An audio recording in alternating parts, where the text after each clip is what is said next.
Do I regret it? Ugh.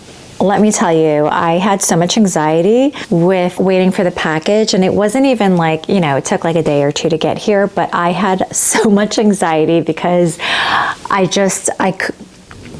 had a lot of guilt. I had a lot of guilt. Okay, so this handbag has been on my list for a while. I don't mean that it was like pressing on my list necessarily, but it was definitely something I had looked into many years ago. I want to say maybe like 5 or 6, maybe 7 years ago on the pre-loved market. And what I'm talking about is like the denim collection from Louis Vuitton, and I'm talking about the vintage one. I've always loved the vintage bags, but it is hard to find in really good condition at a good price. And the ones that I've always seen in the past has been really beat up versions that I just would not pay the money for. But I am thinking again about the old denim bags, and I really like the vintage look to it, and I'm really into vintage fashion in some sense, and I have another video about that, so I will share that. Anyway, long story short, I went back on the Louis Vuitton website and I'm like, let me see what there is. I took a look, and the bag that I really loved was the sunset bag. So let me show that to you. I had done a lot of research on this. I was just Googling this bag everywhere, and you know, and I knew it had to be the sunset bag. I just really love the vintage feel and style of this. I will say that I love this color. I got it in the khaki color. I really like the washed out version of this. It's not a saturated color. I like how the LVs are a little bit more subdued and less in your face, less pronounced. I also think that adds to the vintage vibe of it. And what's so funny is that when I finally got this and I opened it, I showed it to my daughter. I was like, do you like my new bag? And she's like, it looks like you thrifted it. And I'm like, that's exactly what I'm going for. But that's exactly also why I had so much anxiety about, oh my God, am I gonna regret this? Because the day after I pressed send and hit the order button on this, like the next morning, I literally woke up sick and I was like, did I just make the biggest mistake? Why am I spending that much money on a denim bag? There's no leather on it. I mean, with the exception of this vachetta here and the straps here. I'm like, why am I spending that much money on it? And so much that I can't even say it out loud. When I put things in perspective of what I did and how much I spent, I feel sick. And I will get back to that. But right now, let me just give you a quick tour of the bag and the pros and cons and how I feel about it and whether or not I actually regret it in the end. This is the sunset bag. I love the vintage vibe of this. I am someone who generally likes a structured bag, and I really liked that this was a relatively unstructured bag. So there's something about like, has more malleability in a bag that makes it feel more easygoing, a lot more casual, coupled with the vintage vibe of this is exactly what I was looking for. So I love the aesthetics of this. This comes with 2 straps, and they have studs on the straps. So I love that.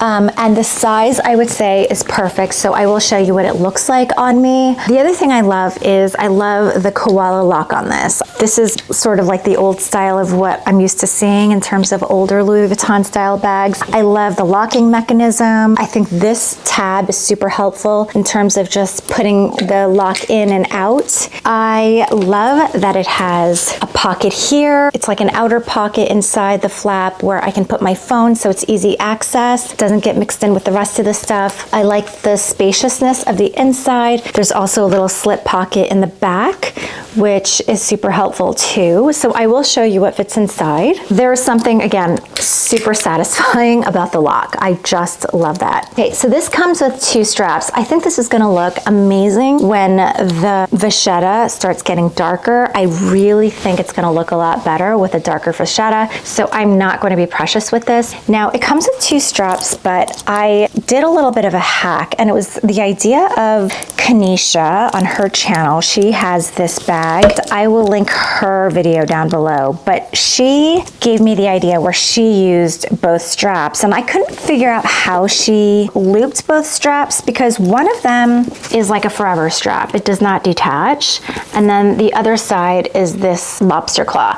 I don't know why they did this. I hate these lobster claw types of locks. I think they're ugly. Louis Vuitton doesn't normally do this kind of lock, but this is what it is. Anyway, you would obviously then loop it on this D-ring, and then it would be sort of just like a shoulder bag. I'm showing you with the strap hanging, the second strap hanging, but I will show you how I use that too. So this is how you would use it, and it's very like, I don't know, it's super comfortable.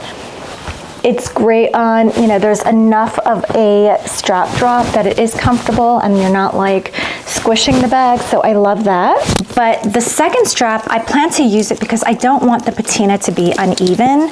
So I want to make sure that it ages and colors at the same time. I had this spare ring and it actually happens to be the same color as the patina. So it's this light beige color, and I just clipped this ring onto the D-ring so that I can then clip it onto my second strap, if that makes any sense. So I'll show you. So I literally just clipped this ring onto the D-ring here onto the bag, and then I clipped the second strap onto this, and then I clipped the second strap onto the other side of the D-ring. So I have two straps. So it ages at the same time, and then I have, you know, if I was ever out and I needed the second strap to make it a long strap and make it a crossbody, then it's just easy. I just unclip it. I unclip both of these, and then I make it into a crossbody. And this is how it looks on me. And I'm 5'2". This is my waist. This is a cropped sweater. This is my waist. This is my hips. So it hits me perfectly. And I love that. What do you think? Do you like it too? So that's how you wear it crossbody. Now, when you wear it crossbody, if you wear it on the front, which is normally how I do it, I don't normally wear it on the back. If you wear it on the back, you see this clasp, and it's not pretty. It looks like a DIY job, and I don't like that. If you wear it straight on the side, it's probably gonna hurt your shoulder. If you're wearing like something thin or like a spaghetti strap, if you wear it on the front, then the clasp is on the back. So you don't feel it or see it, and that's how I prefer to wear it. Sorry. So, talking about the cons, just having two clasps like this and connecting it as a crossbody, this feels like a real afterthought, and this feels not luxurious, okay? That was one of my biggest concerns about this bag. I'm like, I know I would wear it crossbody a lot, so do I like that? I don't love it, but I can live with it and it's fine.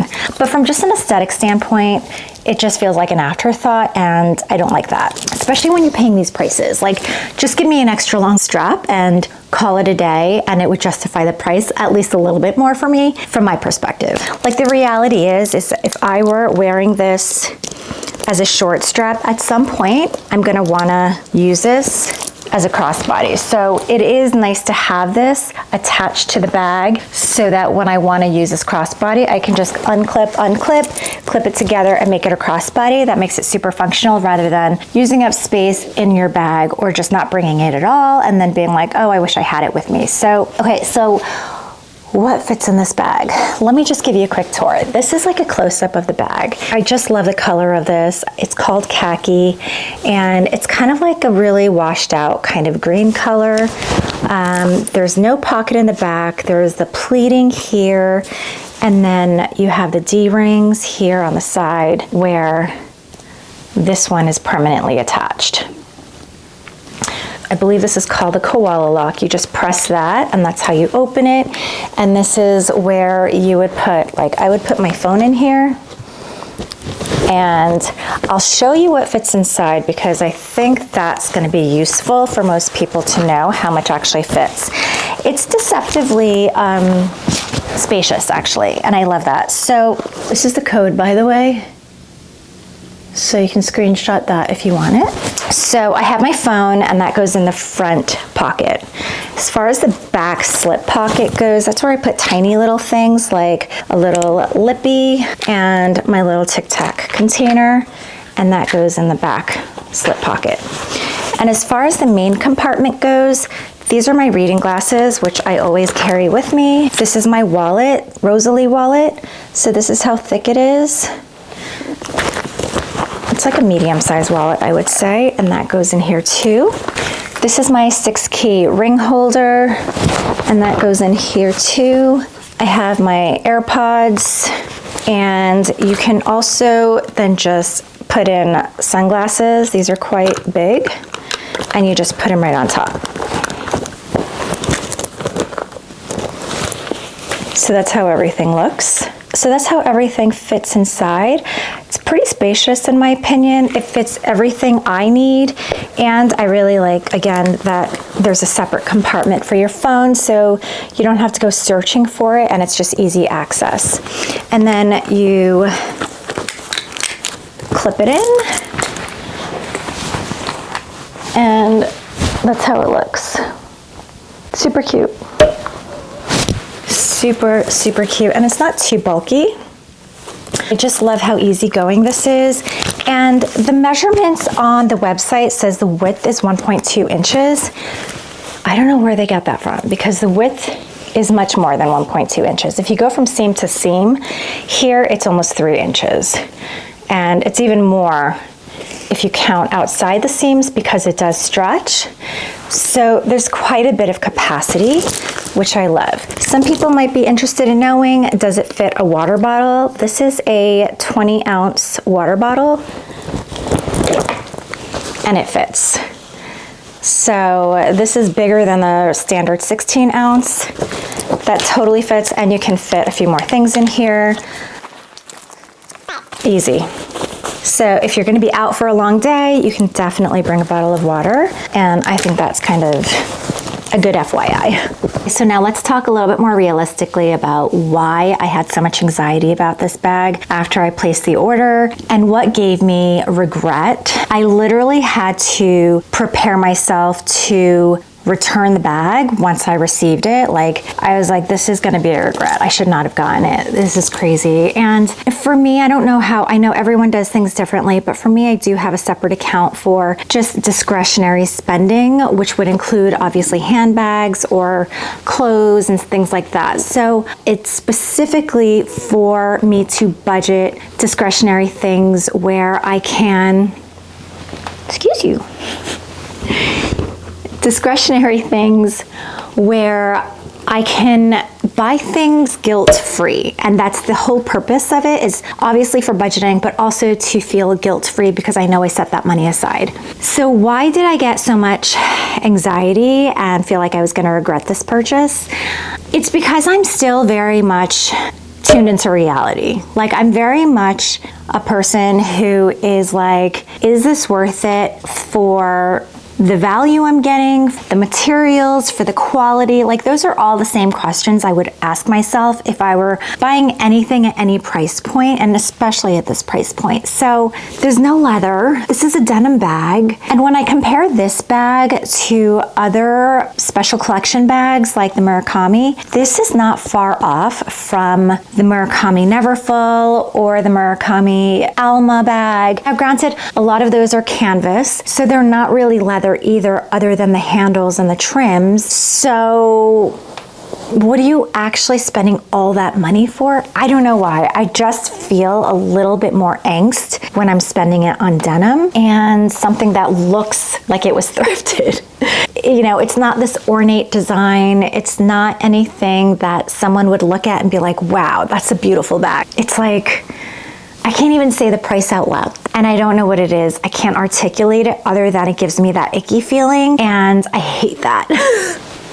It's that guilt feeling. You feel really guilty even though you're spending money that's specifically from a discretionary account meant to not feel guilty about things. But you always want to be smart about how you spend your money and how far your money goes, and to make sure that these are things that you actually love and that you're not just falling into trends and things like that you might later down the line regret. And I don't think that's the case for me. In fact, I know that's not the case for me, given that this is something that I had looked into previously many years ago. But again, admittedly, it's not been something that was like at the front of my list. So do I regret the bag? No, I don't regret the bag because I've been using it for the last few days and I just love it. The way it molds to your body and kind of lays on you is really comfortable. I love the vintage vibe and look of it. Obviously, you're paying for the brand as well. I can look past the straps being an afterthought. I don't love it. I really think that Louis Vuitton should have done a better job on that part. You know, if you didn't want to wear it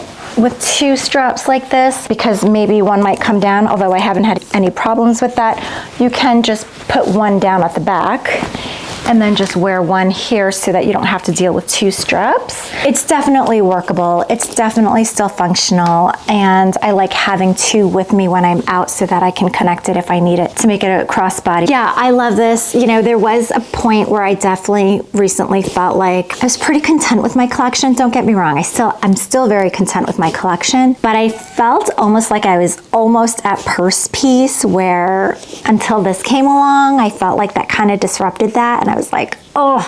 So there is one more bag that I'm like pretty dying to have, and it's a Valentino bag. I really love Alessandro Michele's collection. I love his aesthetic. Obviously, he used to be at Gucci, but now he's at Valentino, and I just love the ornate bags that he has at Valentino. So I definitely have that on my list as maybe my final wish list bag, and I may get that at the end of this year or towards the end of this year when I'm in Spain. This definitely was a disruptor in terms of disrupting the purse piece that I thought I had. So I think that's also why I felt a little bit of the anxiety and guilt, where I was just like, but I was happy, and then you came along and you disrupted it, and yeah.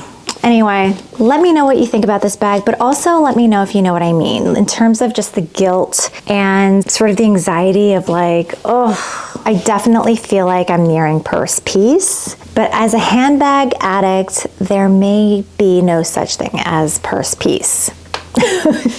I'm afraid. But I am pretty content, which means I plan to slow down significantly. I plan to enjoy what I have. I really love rotating through my bags. In fact, I will be doing a video after this about how I'm able to rotate my bags pretty easily. So stay tuned for that. But anyway, let me know your thoughts and put them in the comments below. If you enjoyed this video, I would appreciate if you gave it a thumbs up. That really helps my small channel out. And if you want to enjoy any of my other videos, you can do that here. And I'll see you next time.